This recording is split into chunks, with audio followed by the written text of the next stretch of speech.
আসসালামু আলাইকুম রহমতুল্লাহি ওয়া বারাকাতু।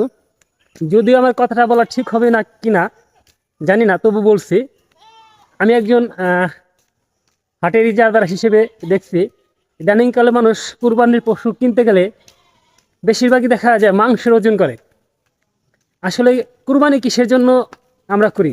মাংস খাওয়ার জন্য নাকি আল্লাহকে রাজি খুশি করার জন্য? ইদানিং যে কুরবানির ট্রেন্ড দেখছি, মানে পশুর ওজন মাপামাপি কত টাকায় কত কেজি মাংস হবে বা হচ্ছে, এরকম একটা চিন্তা ভাবনা নিয়ে বেশিরভাগ মানুষই কুরবানির পশু কিনতে হাটে যায়।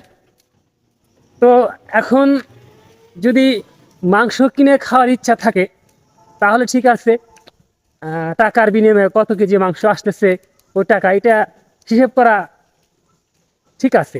আর যদি বলেন যে না আমি কুরবানি দিব, তাহলে আপনার কত টাকায় কত কেজি মাংস আসলো না আসলো সেটা হিসাব করার কথা না, বরং আপনার পছন্দসই আপনার পছন্দের পশুটি আল্লাহর নামে কুরবানি দিবেন, আল্লাহকে রাজি খুশি করার জন্য।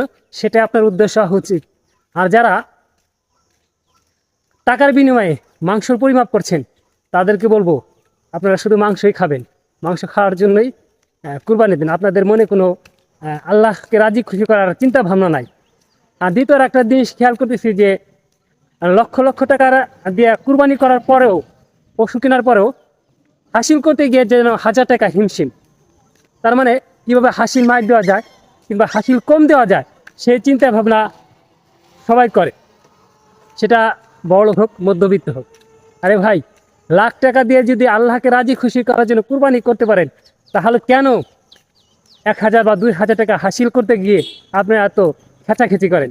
এসব আবার বাদ দিয়ে ইনশাল্লাহ চেষ্টা করুন যে প্রত্যেকটা কুরবানিদাতা কুরবানি করবেন আল্লাহর নামে, আল্লাহকে রাজি খুশি করার নামে, এবং মাংস খাওয়ার উদ্দেশ্যে না। যদি মাংস খাওয়ার উদ্দেশ্যে কুরবানি দেন তাহলে আপনার কুরবানি কবুল হবে না। আল্লাহ আমাদের মাফ করুক এবং সবাইকে সহি বুঝদান করুন। আমিন।